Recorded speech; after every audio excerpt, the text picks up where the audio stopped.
جی عورتوں کے متعلق ان کے پردے کے حوالے سے میں چاہتا ہوں بتا دیجیے گا کہ دینی لحاظ سے کیا چیز ہے جو اللہ کو مطلوب ہے، لازم ہے، اور عام طور پہ ہم یہ دیکھتے ہیں کہ وہ خواتین جو مذہب سے محبت بھی رکھتی ہیں لیکن ایک مذہبی تصورات جو پردے اور برقعے اور ان کا بتایا جاتا ہے اس پہ عمل بھی نہیں کر سکتے، اپنی زندگی میں تو گلٹ کانشیسنس بھی ہوتی ہے۔ قرآن کی کیا ہدایت ہے، لازم کیا ہے خواتین کے حوالے سے یہ جو بیان کیا جاتا ہے حجاب اور پردے کے حوالے سے؟ میں نے تو اس موضوع پر بہت گفتگویں کی ہیں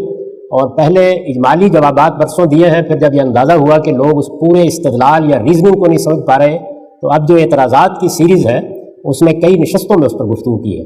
قرآن مجید کیسے بیان کرتا ہے، حدیث میں کیا باتیں بیان ہوئی ہیں، بہت تفصیل سے میں نے اس سب کا تجزیہ اور تحلیل کر دی ہے۔ اگر آپ کو واقعی اس مسئلے کو سمجھنا ہے اور یہ جاننا ہے کہ اس میں اختلافات کی تاریخ کیا ہے اور کیوں ہوئے ہیں اور جو ہمارے ہاں عام تاثر بن گیا ہے اس کی وجہ کیا ہے، تو آپ اس سیریز کو سن سکتے ہیں۔ اس سے وہ تمام سوالات جو پیدا ہوتے ہیں، اس لیے کہ میں ایک جواب دوں گا تو ظاہر ہے کچھ جوابات آپ کو دوسری جگہوں سے بھی ملیں گے، تو ان میں جو تضاد محسوس ہوتا ہے اس کو اگر آپ واقعی سمجھنا چاہتے ہیں تو میری درخواست ہے کہ اس کو سن لیجیے۔ اس میں بہت تفصیل سے میں نے انالیسس کر دیا ہے، بتا دیا ہے، مختصر جواب دے رہا ہوں، اور وہ یہ ہے کہ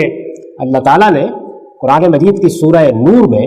ہمیں یہ بتایا ہے کہ اللہ کے پیش نظر یہ ہے کہ تمہارے جنسی معاملات میں بھی آخری درجے کی پاکیزگی رہے۔ میں نے ابھی آپ کو بتایا کہ دین کی پوری ہدایت کا ہدف کیا ہے، پیوریفیکیشن، پاکیزگی، تو اس معاملے میں بھی ہمارا دین پاکیزگی کا تقاضا کرتا ہے۔ اس پاکیزگی کو سوسائٹی میں قائم رکھنے کے لیے کچھ ہدایات کی ہیں، اور وہ مردوں کو بھی کی ہیں، عورتوں کو بھی کی ہیں۔ میں اس کو پردے کا نام نہیں دیتا اس لیے کہ یہ لفظ قرآن نے استعمال نہیں کیا، یہ لفظ خدا کے پیغمبر نے بھی کبھی استعمال نہیں کیا۔ جو صحیح تعبیر ہے وہ یہ ہے کہ مرد و زن کے اختلاط یا ملنے جلنے کے آداب بتائیں، ایٹیکیٹس بتائیں، کہ اگر مردوں کو عورتوں کے پاس جانا ہے، ملنا ہے، کام کے موقعوں پر ملنا ہے تو کیا آداب ہے جن کا لحاظ رکھنا چاہیے۔ تو اس میں دو باتیں تو وہ ہے کہ جو مرد عورت دونوں کو کہیں،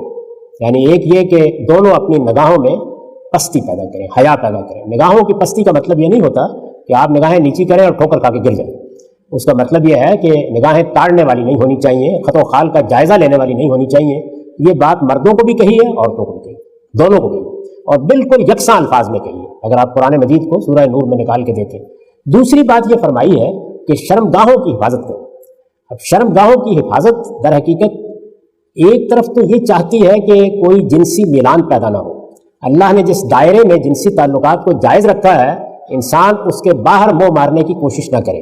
اور دوسری جانب وہ یہ چاہتی ہے کہ مرد ہو یا عورتیں وہ اپنے لباس کے بارے میں احتیاط کریں۔ اب لباس کے معاملے میں ایسی احتیاط کہ جو شرمگاہوں کو ڈھانپنے والا ہو، جو حجاب پیدا کرتا ہو ان کے اندر،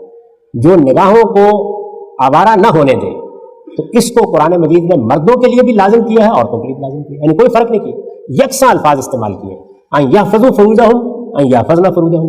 یعنی وہ بھی اپنی شرمگاہوں کی حفاظت کریں، اپنے لباس کے بارے میں محتاط رہیں، مرد بھی عورتیں بھی۔ اور تیسری بات ہے جو اصل میں صرف عورتوں کو کہی ہے، اور وہ یہ ہے کہ وہ چونکہ اس کی شائق ہوتی ہیں کہ وہ آرائش کریں، زیب و زینت کریں، تقریبات میں بھی، عام حالات میں بھی، تو اگر انہوں نے کوئی غیر معمولی زیب و زینت کیا ہوا ہے تو اس کی نمائش نہ کریں۔ یعنی یہ تین باتیں ہیں جو قرآن مجید میں بہت اجمال سے میں عرض کر رہا ہوں کیونکہ اس کا وقت نہیں ہے کہ تفصیل کی جائے، یہ فرمائی ہے۔ ان کو آپ چاہیں تو پردے کا نام دے لیں، چاہیں تو حجاب کا نام دے لیں۔ میں نے جو اپنی کتاب میزان میں ان کے لیے عنوان قائم کیا وہ وہی ہے کہ عورتوں اور مردوں کے ملنے جلنے کے آداب، ان ایٹیکیٹس کا خیال رکھنا چاہیے۔ اس میں جو لباس کے بارے میں ہدایات ہیں ان پر میں نے بڑی تفصیلی گفتگو کی ہے کہ وہ کیسے آہستہ آہستہ انسان کو اوپر لے جاتی ہیں۔ یعنی پہلا مرحلہ تو یہ ہے کہ شرمگاہیں ڈھانپی ہوئی ہوں اور شرمگاہوں کے قریب کے اعضاء بھی ڈھانپے ہوئے ہوں،